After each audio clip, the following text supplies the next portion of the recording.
kí ni ìjọba Mákindé kí ló fẹ́ fi 3 bílíọ̀nù náírà tó fẹ́ yá èyí tó ń fa awuyewuye ṣe láti bí ọjọ́ mélòó kan báyìí ìlẹ́nùmọ̀ ti bẹ̀rẹ̀ sí ní kun ilé ìgbìmọ̀ asòfin àti ìjọba ìpínlẹ̀ Ọ̀yọ́ nítorí 3 bílíọ̀nù náírà tí ilé ìgbìmọ̀ asòfin náà buwọ́lù fún gómìnà Seyimakinde láti yá ọ̀kan lára ọmọ ilé ìgbìmọ̀ asòfin ìpínlẹ̀ Ọ̀yọ́ tó ń sojú ẹkùn ìdìbò ìwọ̀ oòrùn Ṣakí tó tún jẹ́ aṣojú ẹgbẹ́ òṣèlú APC ọ̀nàrẹ́bù Ibrahim Shitu òun ló kọ́kọ́ pariwo síta lórí ayélujára Facebook wípé òun kò sí níbi tí ilé ìgbìmọ̀ asòfin ìpínlẹ̀ Ọ̀yọ́ tó ti buwọ́lù ẹ̀yáwó 300 bílíọ̀nù náírà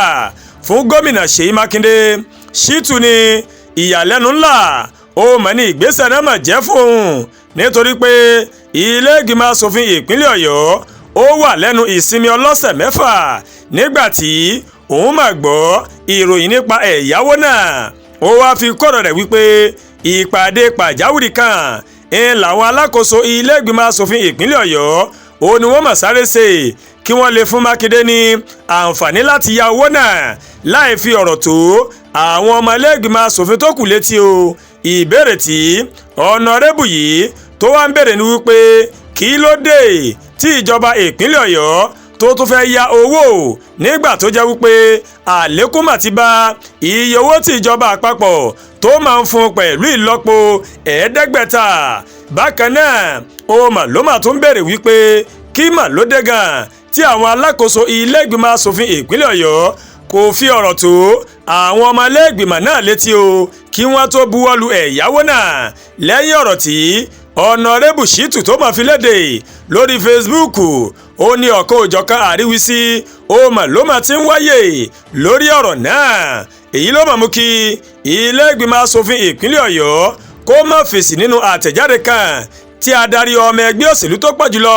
ní ilé ìgbìmọ̀ asòfin náà ọ̀nàrẹ́bù Sanjọ́ Adédoyin àti alága ìgbìmọ̀ ilé tó rí sí ìkéde ìròyìn àti ọ̀rọ̀ tó mà ní ṣe pẹ̀lú ẹ̀rọ ìgbàlódé ọ̀nàrẹ́bù Waheed Akíntáyọ̀ Ìlúmọ̀ọ́ká tó mà buwọ́lù tí wọ́n sì fi ránṣẹ́ sí àwọn akọ̀ròyìn.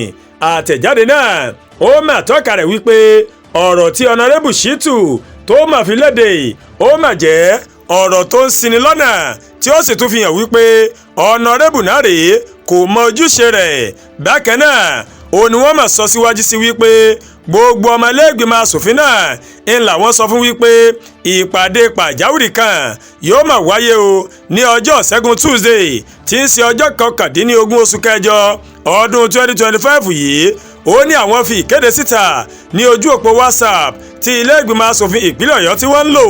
Bákan náà ó ní wọ́n ya àwòrán àtẹ̀jíṣẹ́ tí wọ́n fi ránṣẹ́ sí àwọn ọmọ ilé ìgbìmọ̀ asòfin ìpínlẹ̀ Ọ̀yọ́ lórí ìpàdé náà. Ilé ìgbìmọ̀ asòfin ìpínlẹ̀ Ọ̀yọ́ ó mà tún ṣe àlàyé síwájú sí wípé ọ̀nàrẹ́bù Shitu tó ń fi ẹ̀sùn kàn yìí kì í sábà kópa níbi àwọn àpàdé tí ilé ìgbìmọ̀ asòfin náà bá pè pẹ̀lú àlàyé wípé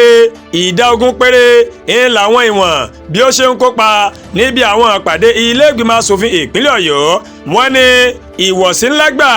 ó ní ìsáǹsá tó ń ṣe lẹ́nu iṣẹ́ ó mà ló máa ń kó bá àwọn èèyàn ìlú Ṣakí tí ó máa ń sojú ní ilé ìgbìmọ̀ asòfin. Àlàyé tí